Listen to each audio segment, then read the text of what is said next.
He thought it would just be a polite visit, a normal dinner, chance to meet her family and smile politely. But when the door opened, every eye inside the house glowed, and all those eyes looked straight at his chest. He froze. Why were they all staring like that? She, the alien girl he'd fallen in love with, gently squeezed his hand. Just stay calm, she whispered with a soft smile. They're just curious. Curious? He wanted to ask more, but her mother was already stepping forward. She was tall and glowing, like a queen carved from silver and moonlight. Her long neck was covered in fine metallic threads. Her eyes were deep purple and sharp like a blade. She didn't smile, but she also didn't frown. She studied him. "You are the human?" she asked. Her voice was soft but powerful. The others behind her stood still, silent.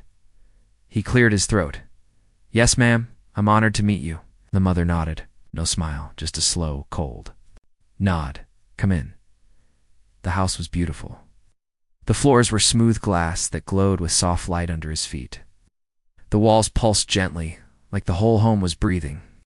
Strange art floated in the air, symbols and glowing orbs. It didn't feel like a home. It felt like a shrine.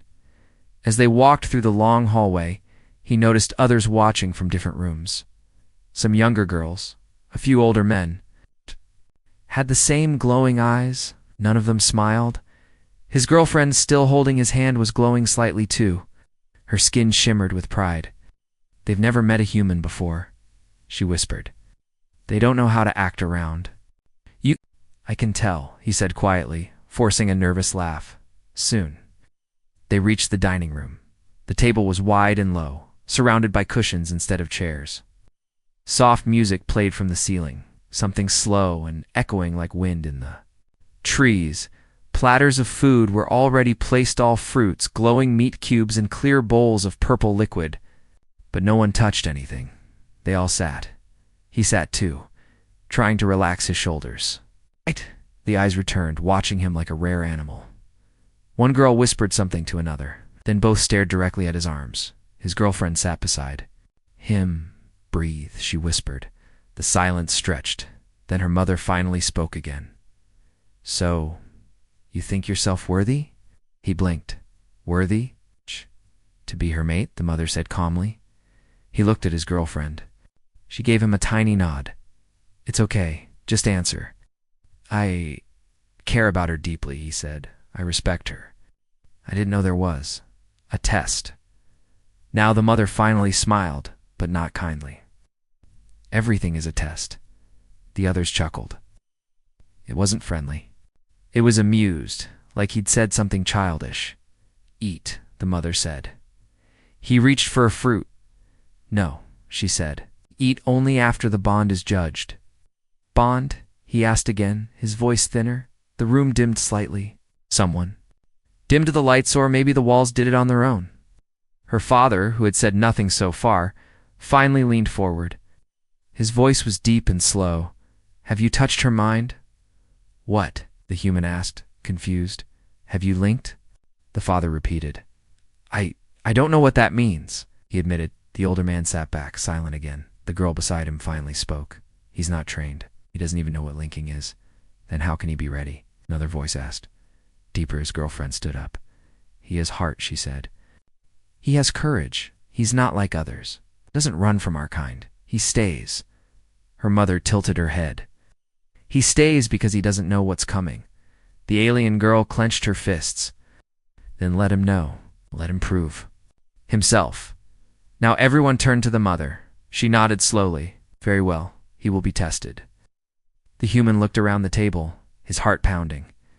What kind of test? Her mother rose from the table. She was taller than anyone else there. Her silver robe flowed behind her like mist. She walked slowly toward him and stopped right in front of his cushion. She leaned down, her glowing eyes inches from his. "Does he?" she asked softly. "Know what comes next?" The question wasn't for him. It was for the others.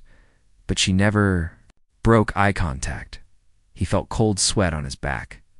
Whatever came next wasn't ready, and the entire family knew it.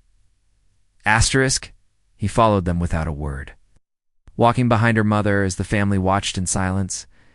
The long hallway curved downward, its glowing walls changing color with every step. Deep green, then violet, then red. Dada's heartbeat matched the soft hum in the floor. Each step felt heavier, like he was being pulled into something ancient. No one spoke. Even his girlfriend stayed behind, her face tight with worry. She had wanted this meeting to go well. She had warned him that her family had customs. But nothing had prepared him for this strange. Quiet procession, they reached a sealed doorway made of smooth black stone. The mother touched a glowing sigil, and the door melted open like smoke. He stepped inside. The chamber was wide, round, and dimly lit. The floor was made of a smooth stone that shimmered like water. Patterns pulsed slowly beneath the surface, as if something alive moved beneath it. The air was warm, filled with a scent like roses and iron. He turned around to speak, but the door was already closed. He wasn't alone, eh? A woman stood by the far wall, her back turned. Her robe was deep red, laced with thin strands of silver. Her hair flowed down her back like liquid gold. She was not his girlfriend. She was older, her features more defined, her posture sharp and regal. She turned it. Was her aunt. "I am here to begin your preparation," she said softly, walking toward him. He cleared his throat, unsure if he was supposed to bow or speak. "Preparation for what?" "For the bonding trial," she said, stopping just inches from him. Her eyes scanned his face, then his chest, then lower. "We must see if your body matches your heart." "I don't understand," he said carefully. She raised her hand. "You don't need to. You only need to feel." Before he could answer, she pressed her palm to his chest. A jolt ran through him, warm, not painful but enough to make him gasp. Her eyes widened. "You've already formed a partial link," she said quietly, "with my niece." Stronger than expected, he stepped back, confused and tense. "I didn't mean to. It doesn't matter. It means your body is open. Now we must test it." He looked around. There were no tools. Screens, no machines. Only her. She raised her hand again, but this time didn't touch him. Instead, she moved her fingers through the air, and symbols formed floating in front of him. They spun slowly, glowing, shifting like living things. Each partner must prove they can handle our bond, emotion, desire, connection. If your thoughts scatter, if your body fails, you will be rejected, and the link will break. He stared at the symbols. "What happens if I pass?" "Then you may stay with her," she said, "and not just stay. You will become part of our bloodline, our history. And if I fail," her voice dropped to a whisper, "you won't remember her face." His heart skipped. She placed both hands on his temples. "Close your eyes," she said. He obeyed. Darkness, then light. But it wasn't light from the room, it was coming from inside him. He felt heat in his chest, then his neck, then down his spine. Ah! Her hands weren't touching him anymore, but something was. Something was reaching inside like warm air moving through his mind. Images came quickly, her face his girlfriend smiling, laughing, then crying, then standing alone in a field of white stars. Then the aunt's voice, "What do you want from her?" I tried to answer with words, but no sound came. "What do you feel when you see her?" The question hit deeper. He felt her hand in his, her breath in the morning, her laugh after she tasted his cooking, the way she curled around him at night, the way she trusted him when others didn't. "I love her," he whispered in the dark. Suddenly he was pulled back, his eyes opened. The aunt had stepped away. "You may be ready," she said, voice softer now. "But she must be sure." He frowned. "What do you mean?" "She must join the ritual. She must see what you showed me. She must answer without speaking. If she accepts you fully." The door opened behind him. His girlfriend stood there, but she wasn't dressed in the casual suit she had worn earlier. Now she wore a long, thin silk robe that shimmered with blue fire. Her hair was braided with glowing beads, her lips painted with silver light. Her eyes locked onto his, not with love, But with challenge, she stepped inside the chamber, and the door sealed again. No words, just the start of the real test. Asterisk, she walked toward him slowly, like a vision from another world. Her bare feet touched the glowing floor without a sound. Her long robe flowed like smoke, its fabric clinging softly to her body with each graceful step. She didn't smile. She didn't blink. Her eyes, glowing with faint blue light, watched him the way a flame watches. Dry wood. He had never seen her like this before. This wasn't the woman he made breakfast for. This wasn't the one who held his hand when he was scared or teased him when he tried to dance. This was someone else. Or maybe this was who she had always been beneath the gentle laughter and soft kisses. She stopped just inches in front of him. The space between them felt like it was charged with electricity. "I am here," she said quietly, her voice smooth but unreadable. "I will witness your spirit." He swallowed. "And if I fail?" She tilted her head. "Then the link is broken. Forever." He felt the floor shift beneath him like something under the stone had awakened. Faint pulses of light moved outward from where they stood, circling them slowly. The air grew warmer, thicker, heavier then. She reached out and touched his chest, but this time it wasn't just heat. He gasped. Her hand didn't feel like flesh, felt like liquid light, slipping through skin, bone, and memory. His legs trembled, not in pain, but in the strange pleasure of being seen. Completely, and then everything else fell away. Room vanished. No walls, no ceiling. No air, just her hand, him floating in a vast space. Filled with glowing shapes and colors, he was inside the bond. Her thoughts were no longer just hers. They poured into him like music and fire. He saw her, as a child standing in a golden field beneath twin moons, her eyes wide with wonder. He felt her pain when her first bondmate was rejected by her family. He felt her joy when she kissed him for the first time. He even felt her secret fears. What if he got scared and left? What if he didn't really want her? She had buried those fears deep. Now, he felt them all, and then she let him in even deeper. He saw flashes of how she had imagined him, strong, protective, kind. Not just as a lover, as a mate, as the one she would build a future with, the one she would raise children with, the one who would hold her when the stars fell. He felt overwhelmed, and then it was his turn. She opened her mind wider, and the bond demanded he show himself. Not the version he had crafted, the polite guest. The brave human, the real him. He tried to hide, but the bond didn't allow it. She saw it all. His fear of being weak, of being unwanted, the guilt he carried from his broken family, the shame he never spoke of, anger he held when no one listened, his dreams, his failures, and beneath all that his love for her, simple, pure, burning, the light between them, exploded in a soft burst. The bond held. Their feet touched the ground again. They were back in the chamber. Her hand was still on his chest, but now her face was different. She was breathing harder, her lips parted slightly, her cheeks flushed. With violet heat, "You didn't run," she whispered. "I didn't want to," he said. "You gave me everything." "You saw everything?" Her fingers slid down to his wrist. She held it gently. "No one has ever shown me that before, not even those of my own kind." He looked down. "Do I pass the test?" She didn't answer. Instead, she leaned in and pressed her forehead against his. He felt her heart, fast, strong, syncing with his, and then a new presence filled the chamber. A deep, humming voice echoed from the wall. "He is not of our blood," it said, "but he carries the fire." They looked up. The wall itself glowed. The elders were watching. Every heartbeat, every emotion they'd just shared. They had witnessed all of it through the bond.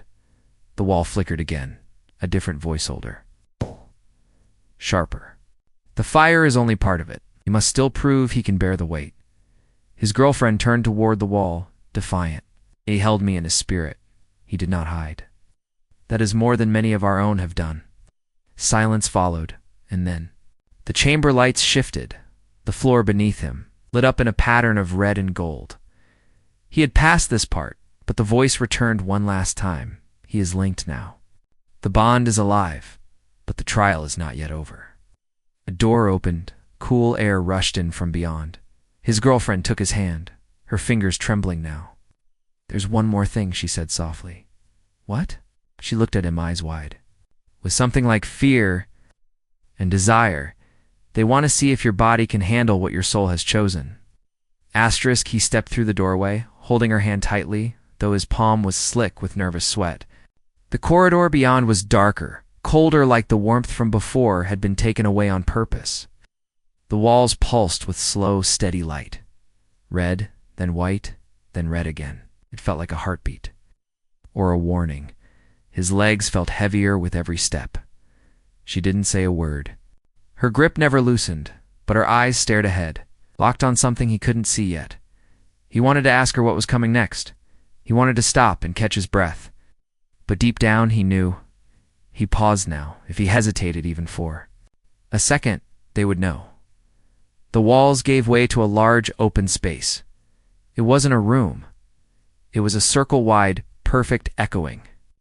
The floor was black glass, so clear it looked like the stars themselves were beneath it. Dozens of tall columns surrounded them, rising into a sky he couldn't see. Between each column stood a figure watching silently the family. The full bloodline, elders, warriors, matriarchs, even young ones, barely adults, and they all stared. At him, her mother stood at the center, beside a raised platform with a glowing circular seal. Her robe shimmered with golden lines. Her expression was colder now, regal, unforgiving. She spoke with power in every word. "You have passed the bond of mind and soul," she said. "But now comes the test of form, the trial of touch." It looked at his girlfriend. She glanced away. The mother continued, "Your soul may be strong, but our kind does not choose lightly. The union must be complete. Energy must match energy. Fire must meet fire." She turned to her daughter. "Are you ready?" His girlfriend gave a slow, respectful nod. "I am ready." Then her mother looked at him. "And you?" He hesitated. A heartbeat, but then nodded. "Yes." A warm breeze swept through the circle. Suddenly his clothes dissolved, not ripped, not removed. Dissolved, turned to dust. He gasped, instinctively covering himself. But the family did not react. No shame. No laughter. They simply observed. It's like scientists. Or judges. His skin prickled under their gaze. Then her robe slipped from her shoulders, and he forgot how to breathe. She was radiant. Her body glowed with a soft, otherworldly shimmer, every curve lit with faint bioluminescent lines. Her skin was smooth, kissed by silver. Her chest rose and fell with calm breaths, but her eyes never looked away from his. She stepped onto the raised seal. It responded to her presence, flaring with soft light that circled her feet. She turned to him, held out a hand. He took it. The moment his foot touched the seal beside her, the floor beneath them lit up. Lines of glowing energy traced the outlines of their bodies. The air buzzed. Then a voice, not her mother's, but something older, deeper, sacred, echoed from the platform itself. "Let the trial begin." A ring of light formed around them. The space between them shrank. The warmth from before returned, but stronger now. Oh. It wasn't just warmth.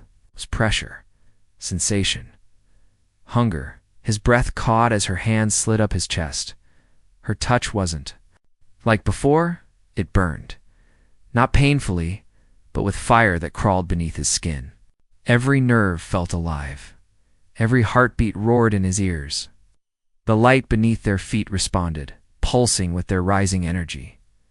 She leaned in, and her lips brushed against his light as a whisper, but charged with power. He felt it shoot. Through his spine, down to his legs, then back up again. Her fingers moved to his neck, then his jaw, then lower. Tracing his body with deliberate slowness, he didn't move, couldn't speak. Every part of him was focused on her. Her breath, her warmth, her need. She pressed her body against his, skin to skin, heat to heat. He felt her desire. Not just physical, but deep, desperate. The bond between them burned brighter, sharper. Their connection wasn't soft anymore. It was fierce, demanding, and yet she still held back until her hand slid over his heart and everything exploded. Light poured out from the seal beneath them. The air pulsed with sound, deep, thunderous. The family gasped. Elders leaned forward. The columns themselves, VIB, are a teat. The platform lifted slightly, floating an inch off the floor. They were suspended in air, held together by glowing energy.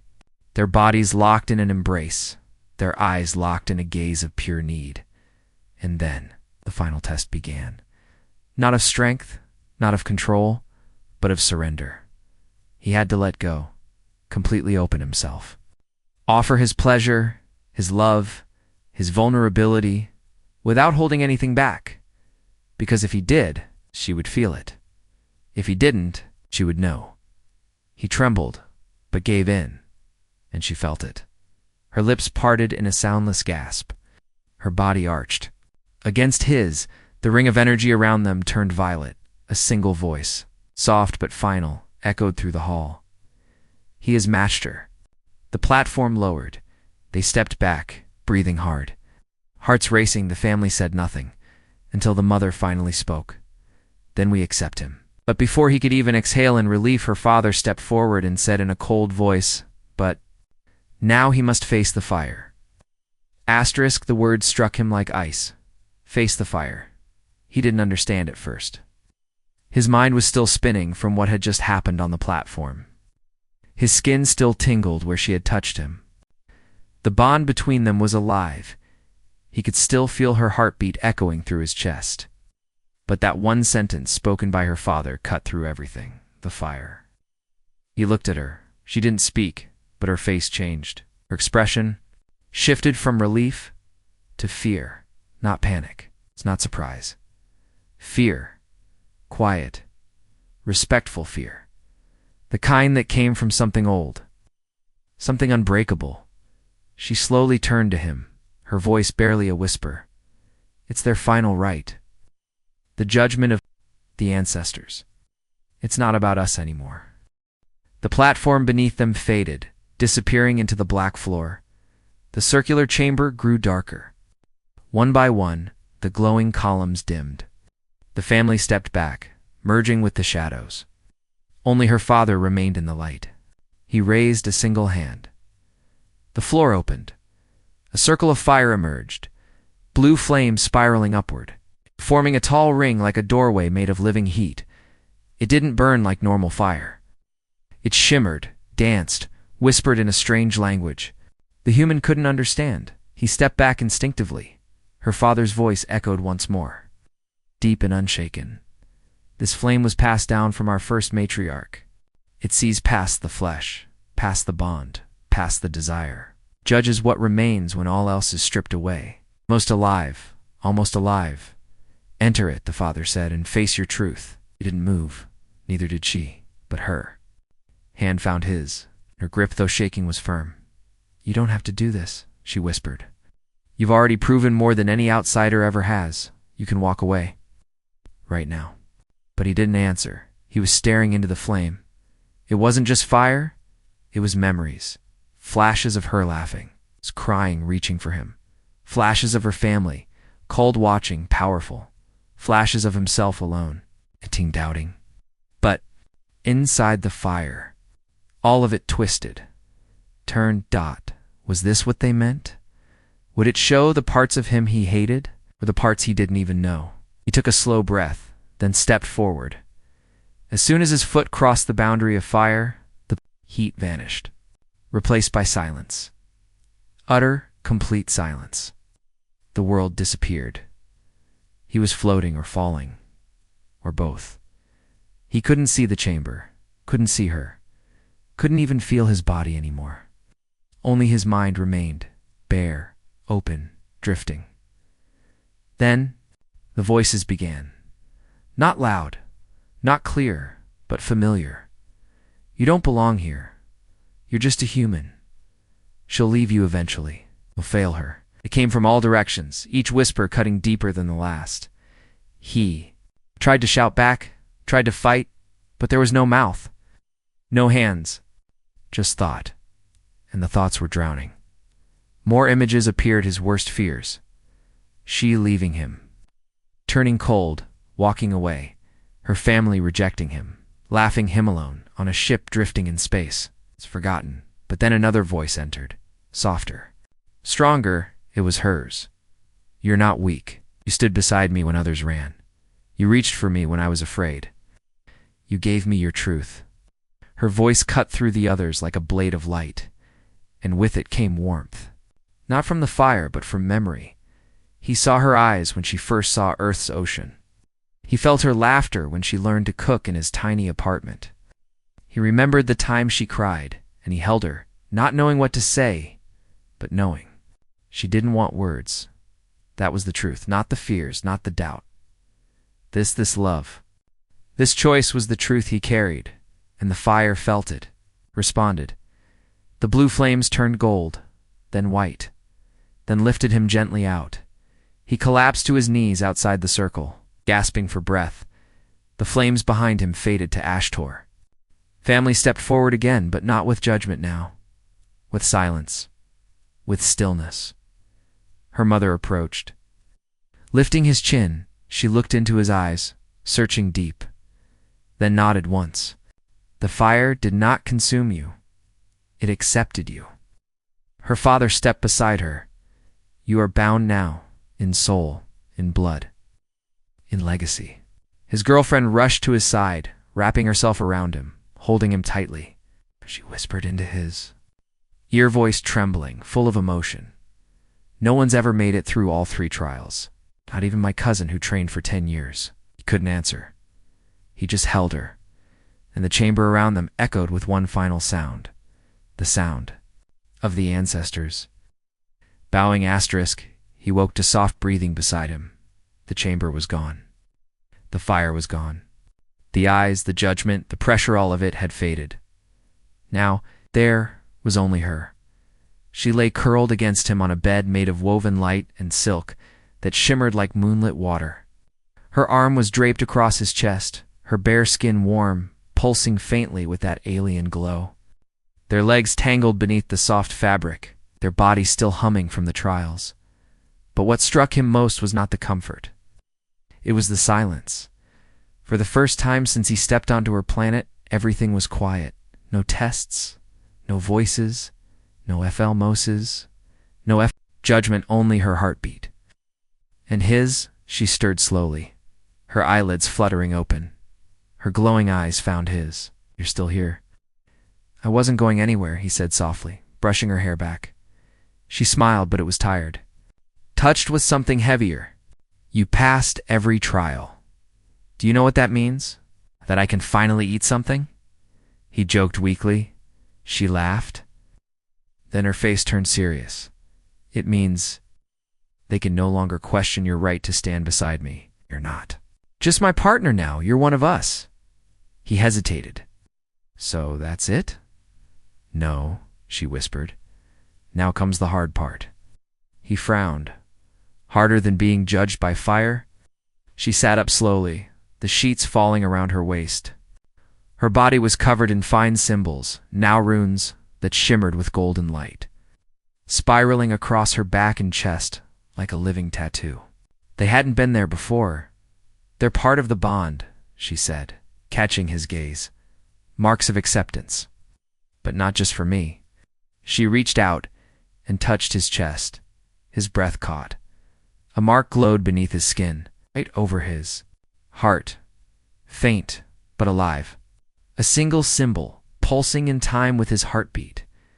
They gave this to you during the fire, she whispered. It means you're linked to me. Forever. His voice was quiet.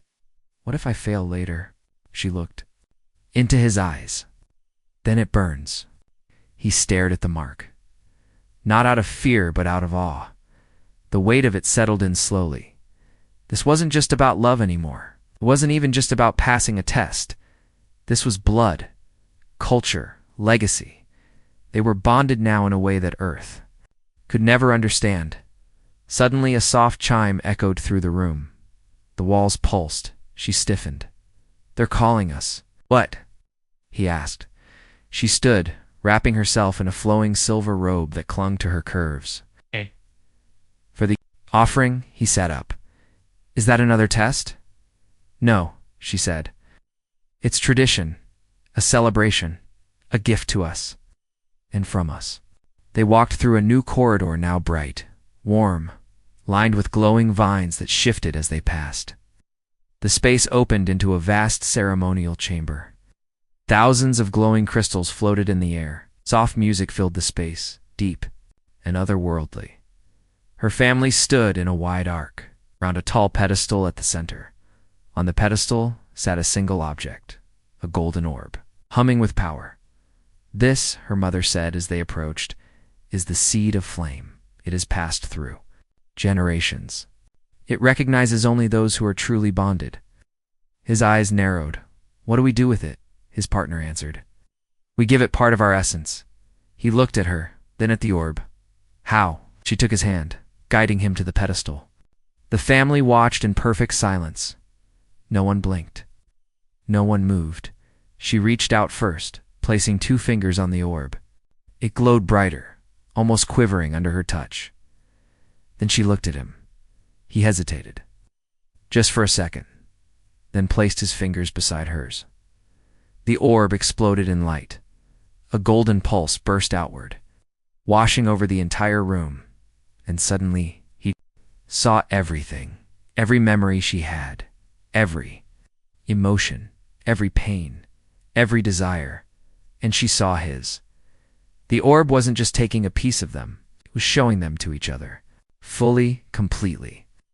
Naked in truth, he gasped as the images rushed through his mind. Her standing over his unconscious body after the fire. Tears in her eyes, Tim dreaming of her laugh even when he was unsure he'd survive. The first time they touched, the first time they kissed, the moment he realized he'd die for her. Even if she never asked, the light faded, the orb dimmed, the pedestal lowered into the floor. Her mother stepped forward, his eyes wet with something close to emotion. "It is done." Then she raised her voice. "From this moment, he is no longer an outsider. He is flame-bound. He is blood." And the entire room bowed to him. To them, her fingers squeezed his. But he felt the smallest tremor in her grip. He leaned close. "What is it?" whispered. She looked up at him, beautiful, radiant. "And worried?" "They accepted you," she said. "But someone didn't." His chest tightened. "Who?" Her voice dropped to a whisper. "My former bondmate." He froze. She looked at the exit where a shadow stood just beyond the crystal light. "He was watching," she said, "and I felt him inside the flame." The warmth vanished, because now, the danger was no longer from her family. It was from someone who had loved her first, and who wasn't ready to let go. The ceremony ended, but the air hadn't cleared. The orb was gone. The bond was sealed, and her family had bowed. But even as the crowd faded into soft conversation and ritual chants, he felt it something cold brushing against the back of his neck, a presence. He turned his head. A tall figure stood in the shadows beyond the ceremonial chamber alone, unmoving. He wasn't cloaked like the others. No robe, no mark of family, no light in his eyes. Just a long, rigid body framed by the pillar behind him, hands clasped behind his back like a soldier waiting for a command. His girlfriend noticed the same thing. Her fingers gripped his arm, her voice a quiet blade. "That's him." The man stepped forward slowly. The light revealed a face that was both familiar and not. High cheekbones, perfect posture, flawless skin, the same features common to her noble bloodline, but colder. More cut from steel than warmth. He didn't bow, didn't speak. Just stared at the human like he was a virus that had slipped through a sealed wall. The girl spoke first, keeping her tone controlled. "You shouldn't be here." The man's voice was calm, but it cut through the room like ice. "I came to see if it was true." He stepped closer, ignoring the glances from the elders. The whispers that a human soft blood, barely evolved, species had passed the trials and stolen what belonged to me. The human stepped forward, shoulders stiff, but hands relaxed. She doesn't belong to anyone. The former bondmate looked at him and smiled, but it wasn't kind. You think the fire makes you one of us? That our traditions welcome outsiders? Our traditions were forged in war and silence. We were forged in weakness. He turned to her. You forget I carried your name once. Your trust, your body. Her jaw tightened, but she didn't step back. You failed the flame. He looked. Wounded, but only for a second. I didn't fail. I refused. I refused to let them strip me down like some animal. That isn't strength. That's obedience. He turned back to the human. Tell me when they poured your soul into the fire. Did you see her secrets? Her past? Did you see how many times she cried for me before she found you? The human's face remained steady. I saw everything and you still want her? Yes. Silence fell. The former bondmate walked slowly in a circle around, them eyes studying the human. Then do one last thing, he said. Face me. In the circle. The girl's eyes widened. No. But the elders didn't stop him because what he'd just invoked was legal, the circle of final challenge, an ancient rite, if accepted. Both males would step into a symbolic ring and bear not their fists, but their bond energy. A contest of emotional force and spiritual power. If the challenger won, the bond would be broken forever. No, she repeated louder. This is madness. He passed all 3 trials. The former bondmate smiled. Then he has nothing to fear. She turned to her human partner. You don't have to do this. You already proved everything. But he looked at her with quiet certainty. No, he said. This isn't about proving myself. This is about protecting what we built. Stepped into the circle. The flame lit against off this time, not angry, just ready. Her former bondmate entered from the other side. The light sealed them in. At first nothing, they stood, facing each other, unmoving. Then the fire began to stir. Thoughts, feelings, tensions. The human reached deep into every memory he'd shared with her. He let the bond flow not as a weapon, but as a shield. He didn't summon rage, he summoned loyalty. The day she first laughed at his jokes. The time he stayed up all night while she was sick, feeding her warm soup, the little look she gave him.